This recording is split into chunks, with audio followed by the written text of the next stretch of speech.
Welcome to the Debra Jo Ruppiverse.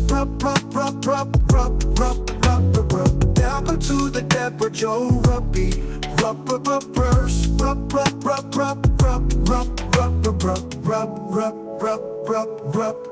Welcome to the Debra Jo Ruppiverse.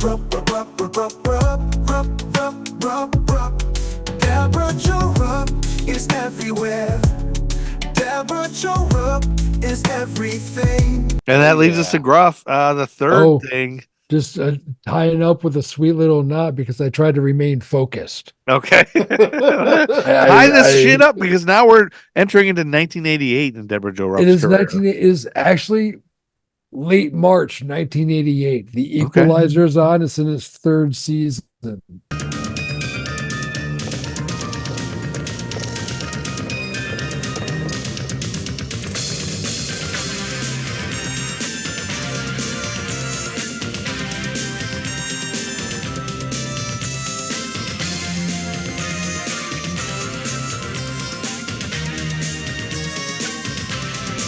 Well, the big thing here with this dangerous territory, talking about Equalizer, because when you're on the street just talking with somebody, say I'm on the bus and I'm like, hey, man, you want to talk some Equalizer? Well, they're going to assume I'm talking about maybe Queen Latifah. The Antoine Fuqua movie. Yeah, series. Maybe. Or the Queen Latifah. Yeah, I think most, which is good. I saw a few episodes of it. Yeah, you did. I think the average American forgot that this one existed. Is what I'm thinking. Oh no, I let's bring everybody back to 1988. Is that when it started? Yeah. I'll let you take it. Well, no. Debra Jo Rupp was in the Equalizer. Well, in 1988, Gruff is going to take all his clothes off and tell us about it. No, I'm going to leave the clothes on. Okay. Is that a nude podcast? No. A nude video? Well, no. I mean, I would have to lay out a blanket on my chair. I wouldn't, I don't want to balls in front of a fireplace and have a. I don't have a fireplace, but I would light a small. Anywho, it's an American spy thriller TV series. Yep. Because McCall, the main character, his past was with covert ops, where he was a former intelligence officer, and he helped innocent people extract justice. Themselves from danger. Also dealing with people from his past and covert operations that want to pull him back in or settle old scores.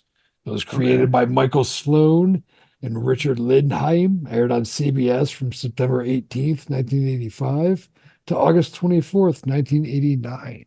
Oh, so a pretty good run. Yeah, solid run. They told their story. That's why I love. Yes. Yeah, there was no. Let's keep this. It was pretty much. We kept this going for as long as we can. The main focus. This is kind of like a Law and Order. Like every episode is a different. Set of characters, like Moonlighting. It's like which the is why line is about somebody else. Which is why we can just we have lists of people who've guest been stars. on. I mean, Ad Rock was on this show. The ADROCK. Frank Whaley was on the show. Vincent D'Onofrio was on the show. JT Walsh. A ridiculous amount of people were on this show. Right. Okay. But I mean, that's the style. That's the make of the show. Right. But anyway, the fun fact I learned: the opening theme, Stewart Copeland. Really? From the Police. From the Police. Also, he did Wall Street, the movie Wall Street, the movie Men at Work, and the show Good Burger. So you know what I mean? He created the theme songs? Like he wrote them? He was the composer. Really? Huh. So the Police was Stewart Copeland, Sting, and Andy Summers. Stewart Copeland was a drummer, right? Yes, he was. Yeah, okay.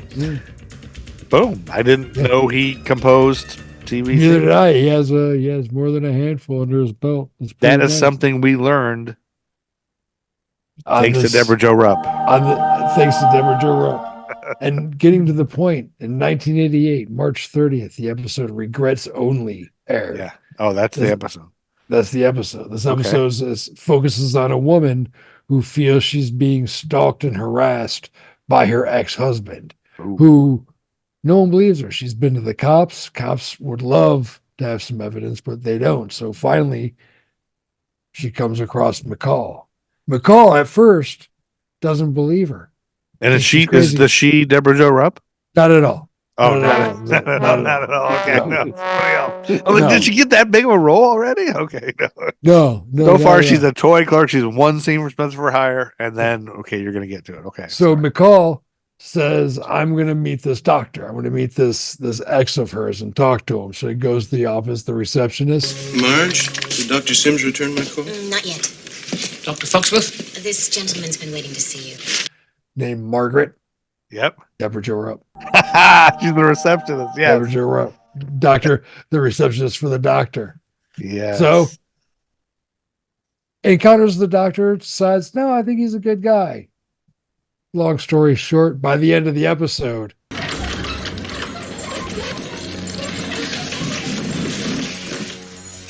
Susan, I tried to call you. Get away from me. well, he's a bad guy. He's behind all of this crap. That guy you hired came to visit me this morning. Leave me alone. How are you paying him, Susan? Guys like that don't come cheap, and you don't have any money. Are you sleeping with him? That's it, isn't it? That's how you're paying. Somebody help me. I don't want my children living with a whore. Yeah. Can I say this real quick? You can say please anything do. because you're Artstar.